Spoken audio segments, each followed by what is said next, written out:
Hey guys, welcome to our channel. Today we're probably gonna work on the GMC Canyon a little bit. We hadn't worked on it much in a while actually. And then I'm gonna go over the 350Z where we put the radiator and the dual fan, electric fans in it. I didn't wire it great. I did put it in, I put a relay and some stuff like that. I didn't go that extra mile to clean it up, that type of thing. It's gonna be a drift car. We needed it knocked out quick. I may revisit that today, kind of get that looking a little better ground and stuff on it. And I think I'm probably gonna wire in the fuel pump on the Canyon and maybe work on the shifter some today, see where I can get with that stuff. There's a couple of things that I think I'm gonna end up having to have a few parts for the radiator where it actually hooks together. And so just hang in there, here we go. We're gonna get started a little bit today, do a little work. All right, so now we're gonna get a little bit of a look at the 350Z slim fans and the aluminum radiator and the aluminum shroud. So let's see what it looks like. You can see it went on pretty good. The fans, still got plenty of room here. I like the fact of anything that I can get the fan off the engine and get into something electric. I did just kind of throw the wiring together. When I say throw it together, it's not done wrong or anything. I put a relay on it, went from the positive and negative straight to my switch, and then I grounded the actual fans on the motor just real quick to get it set up so we could go drift last week. But what I didn't do, and if you get into drifting, you're gonna make sure your battery's tied down. And I'm paying for that, and the reason I'm paying for that is because I guess in drifting, you're more violent with the vehicle, yanking it around and stuff. I'm thinking the battery moved or come loose and tweaked one of the wires, or maybe even hit the roof, or the hood. I don't see where it arced or anything, but it killed the computer out.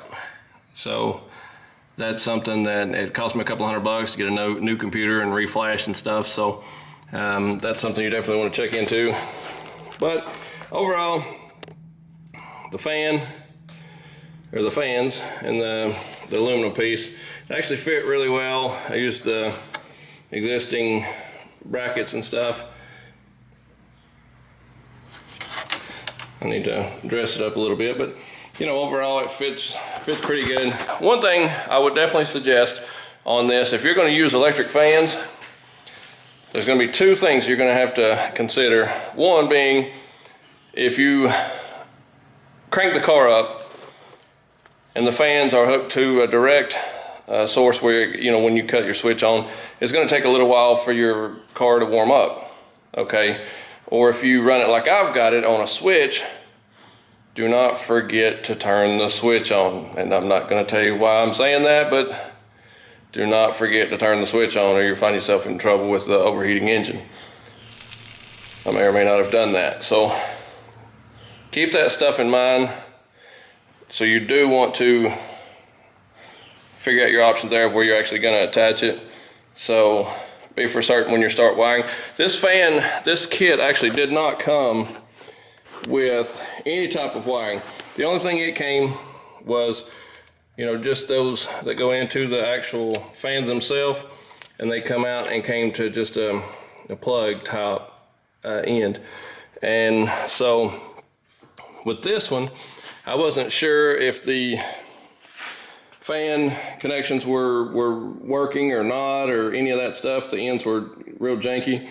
Instead of wiring it all up to the factory stuff, depending on the fan switch, make sure it's working and all that, instead of doing all that, I just went ahead and wired it in to a switch.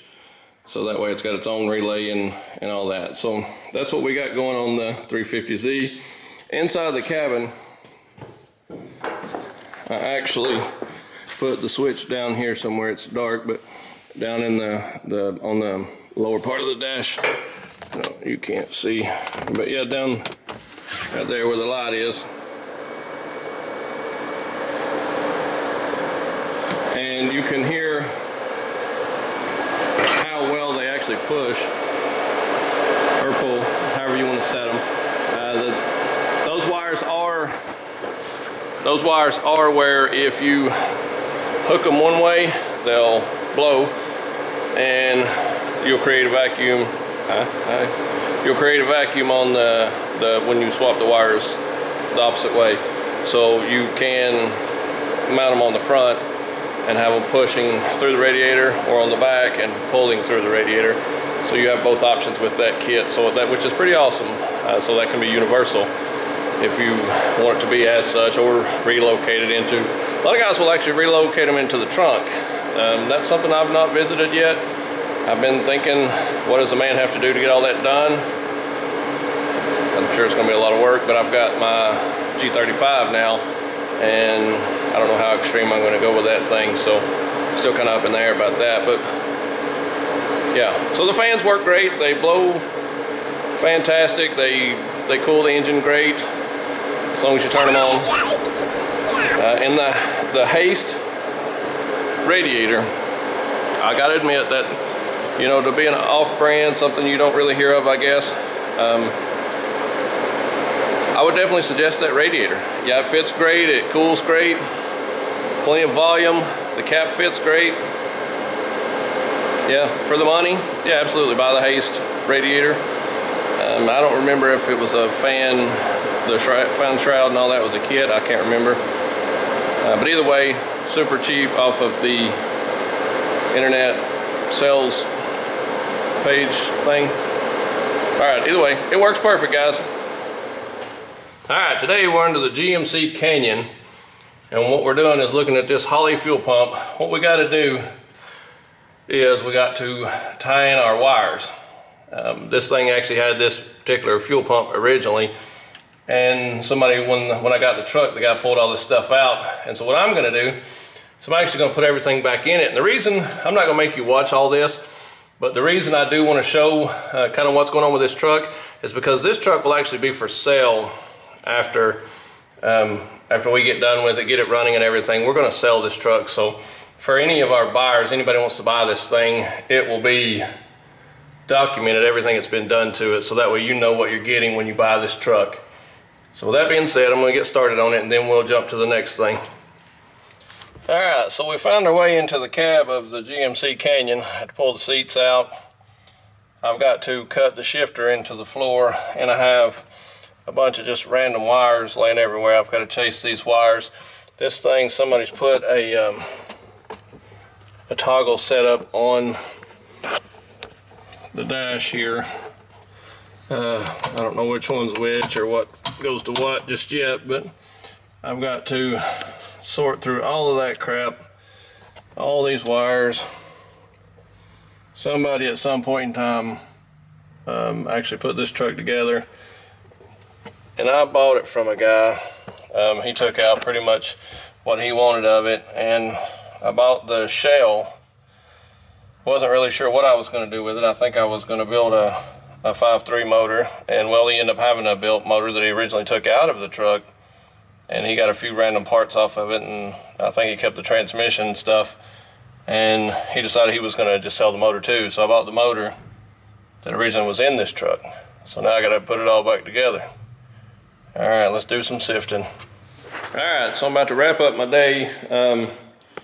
I've been fooling with this GMC Canyon. I've done a little bit with the 350Z, not enough to really be concerned with, but I want to show you guys where I'm at with the GMC Canyon here, just to get an idea of where we're at and what we got left. All right, so I did set the carb. I got the carburetor sitting on it. I've got to run the fuel line from the regulator to the top right here. It actually goes right there, so it circles around, comes here. Then I've got to run a vacuum. I think I'm going to use this small port right here to run to the transmission, and I think the front port. I'm either going to run it, I may run it to the front valve of the valve cover, or I may put a little small filter or something on that and then run that one over to the PCV valve. But on this, on the back, it's actually got a fitting you can take out, put another fitting in. I may take that one out and run that to the back, and this one run it to the front. Trying to make up my mind there. I did set the radiator. If I can get you over here. I did set the radiator, the hoses, got those in. I put a little oil in it just in case somebody decides they want to start it. I did. I got the transmission thing pulled up, the dipstick pulled up. So pretty much I think where I'm at on it, I think where I end up, get a few parts, the starter, let's see. The starter, I got to put transmission fluid in it. I got to finish the transmission lines on the bottom of the radiator. Some transmission fluid. I got the fuel pump wired in. I actually got it working today. I did hook some power to it. It is on the switch, so the switch works. Got a few things there. The starter and some of the main stuff I've got to try to get it tomorrow. After that, I'm waiting on a bracket for the throttle cable. I can actually crank this truck probably. If I stay on it, I may be able to crank it tomorrow. There's a few things I want to back up and redo. I didn't like. This is new for me. This isn't something that I have done a lot of these. And plus somebody else has already done this before on this truck, so I got to kind of pick through and salvage what they've done and kind of revisit and tear apart some things and see what goes to what. There's wires everywhere. But I've cleaned most of that up.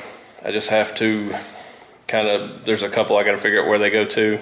There's like 3 switches and it's a push button start. So once I get all that dialed in, I should be okay on everything. Yeah, so that's where I'm at. Definitely getting closer. It's not a bad looking rig. I got the truck down a little bit, so I'll take this camera off of this.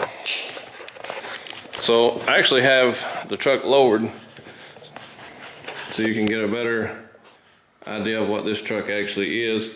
It's the GMC Canyon. It's pretty similar to the Colorado. These things are smaller. In the interior, I've got the seats out. I got to put the shifter in it still. I've not cut that. And you can see where they worked on the roof on the building. Some of the stuff fell down in there. This thing has a fuel cell. So it's not a bad little truck. I'm kind of curious I heard the truck run with this engine when I first got the truck at the body itself. This motor was in it. And it sounded pretty good. I didn't actually get to ride in it or anything. I think it had some problems. I think the tire was tore off the rim or something. But I've already fixed all that mess too. So never actually rode in the truck. I'm actually pretty stoked. It'll be a little while. I still have to wait on a bracket. I've got to figure out the kick down cable for the transmission. There's a few bugs and some parts I got to gather. But most of all, I'm done. At least enough to probably crank it here maybe tomorrow. And then after that, I'll have to wait on throttle cable, bracket, and some things like that. So, but that's where I'm at with it. So on to the next parts, and got to get some stuff rounded up to continue on. I'm kind of almost at a stopping point. Hopefully I'll get back on it tomorrow, unless I end up with on the Subaru or the 350Z or there's no telling what we'll be doing tomorrow. Maybe end up towing something or at a rental. There's no telling. All right, this is what we're working on for today. All right, guys.